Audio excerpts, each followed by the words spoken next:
Okay, so in this video, you've got this guy comparing refugees to bacteria. Yes, you heard that right. I'm just going to get straight into it and I'll give you my thoughts at the end. David is in Thanet. David, what would you like to say? Yeah, I can't figure out why there's certain things you can't figure out, like these people that on safe territory in France or in Germany or whatever, and they want to get over here. They're on safe ground. They would be taken in. They would be accommodated. Why do they throw themselves into the sea, risk their lives, and risk the lives of their children? You'd have to download. And risk the lives of their children by throwing them in as well. Yeah, I mean, you'd have to download. I'll give you a quick answer, but if you download yesterday's show, you'll get nearly 3 hours answering those questions, David. But the short answer is, if you ask them, they'll obviously tell you. The circumstances of their lives are such that the prospect of risking their lives in the Channel is preferable to doing the things that you've just described. But they're in France. They're safe. No, but I've answered your question. What's the point? They're not having a gun held to their head, are they? No, but you asked a question. I've given you the answer. For them, it's preferable to risk their lives in the English Channel than it is to stay in the countries that you call safe. They want to stand the chance of murdering their children as well as themselves. No, but you can unravel now with odd non sequiturs. But the answer to the question you asked is really, really straightforward. It's not my fault. It's not my fault that you don't want to hear it. This is straightforward. 2,700 veterans in this country on the streets without homes, other people in social housing, kids dying in social housing because it's so bad. Charity begins at home. We should be compassionate about our own people. Why do you only ever talk about that? Why do you only ever talk about that in conversations about refugees? Because you've never rung me when we're talking about food banks. Well, do I have to? I mean, no, but I'm just interested in why you only care about these issues when we're talking about foreigners, and you never ring me when we're talking about poverty in this country, or indeed about the plight of veterans, which we cover a lot on this programme. Well, it isn't compulsive to tune into your No, of course it isn't, but it's interesting that you mention these issues today that we're not talking about, and you never call in when we are talking about them. Why do you think that is? Well, you were going on about Braverman and the fact that you couldn't see why she was... Why do you think that is, that you never ring in to talk passionately and concernedly about the issues that you've raised when we're not talking about them? Well, I've been taking my time over a long period of time to listen to these different issues and formulate ideas of my own. So why would you ring in on a topic that's not about military veterans or social housing, to talk about military veterans and social housing? I'm just wondering what your own answer to that question is. Here we are having a conversation about refugees. I'm going to ring in and talk about. I'm going to ring in and talk about something completely different. No. Listen. I am listening, David. I think that's the problem. You called it an invasion. No. Suella Braverman did. All right. I think that's a disgusting word to use. No. But the way it was portrayed was as though, it's bad for her to say it's an invasion. Well, I think it's a disgusting word to use. No, quiet. A large number of hornets. Did you just tell me to be quiet? A large number of hornets. Did you just tell me to be quiet? A large number of hornets or bees flying through your window at any time could be seen as an invasion. Right, yeah, you carry on. But they don't necessarily want to murder you. You've left the ruddy window open. Okay. If you've got a wound on the side of your leg and bacteria get in there, it's nothing personal. It's just bad luck. So you're comparing refugees to bacteria?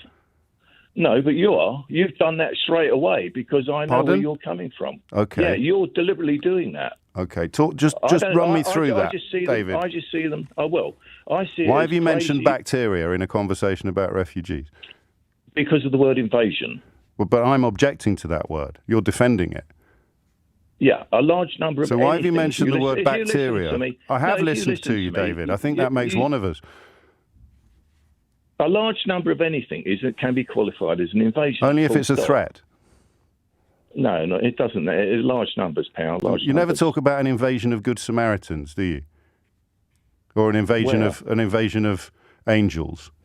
Well, look, let me put it to you this way: the news usually is depressing because most news is bad news, and David, you're people are bad listening. News yourself. People are listening. I'm sure they are. But why do they throw themselves? Why do they risk their lives and their children's lives when they're already on? I've already answered that question. You don't particularly want to. I've already answered that question. It's crazy that they do it. Yes, but we've answered the question why. It's preferable to the alternatives.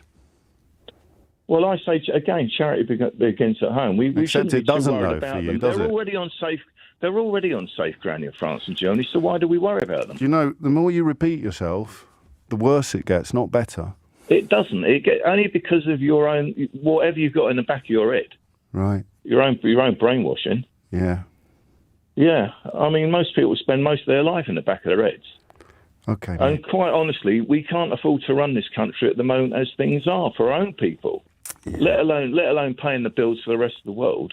Yeah. And these other people, as I said, are on perfectly safe ground. Yeah, but you keep saying that, and it's utterly irrelevant to the conversation that we're having. But anyway, you crack on and have a great day. Oh, well, good day. All right. David there, precisely the kind of people that Suella Braverman is trying to appeal to. So don't be like David. Right, so David begins with the classic opening puzzle where he says, like, why would they risk their lives crossing the channel when they're already safe in France? Which is a reasonable question, and O'Brien gives a perfectly reasonable answer back, because for them, the risk is preferable to the alternative. But David's brain just bounces off this information, like it's just literally goes in one ear and through the other. And here comes the inevitable pivot to the greatest hits of anti-refugee rhetoric. What about our homeless veterans? What about social housing? Charity begins at home. And the problem is, as Brian brilliantly points out, David's never rang in to talk about veterans when they're not discussing refugees, which is funny, right? And this is where Brian's forensic approach really shines. He doesn't just let David use homeless veterans as a rhetoric weapon. He asks why David only cares about them in the context of turning away refugees. And he can't really answer that well. And David's response is basically to admit he's been formulating ideas by listening to the show for ages, which raises the obvious question: if you've been listening for ages and these issues matter to you so much, why haven't you ever called about them before? And it's a brilliant point. And David then just goes completely off the rails with this bacteria analogy, and he's trying to defend Suella Braverman's use of invasion by comparing refugees to hornets and bacteria. And when O'Brien points out he's just compared refugees to disease-causing microorganisms, David gets his back up and says, "Oh, you're deliberately doing that. Well, you literally just did it yourself." So it's pretty ridiculous. And I think O'Brien's pretty patient with him, and it's quite interesting because David keeps repeating the same points. They're safe in France, charity begins at home, and we can't afford it. But it's like a broken record, and when O'Brien points out that repetition doesn't make an argument any better, David accuses him of brainwashing, which is rich coming from someone who sounds like he's been reading a script from Nigel Farage. But the tragedy is that, David again is just another misinformed caller, and sadly he's just spewing this right-wing nonsense that's portrayed in the media. But let me know what you guys think, and I'll catch you in the next one.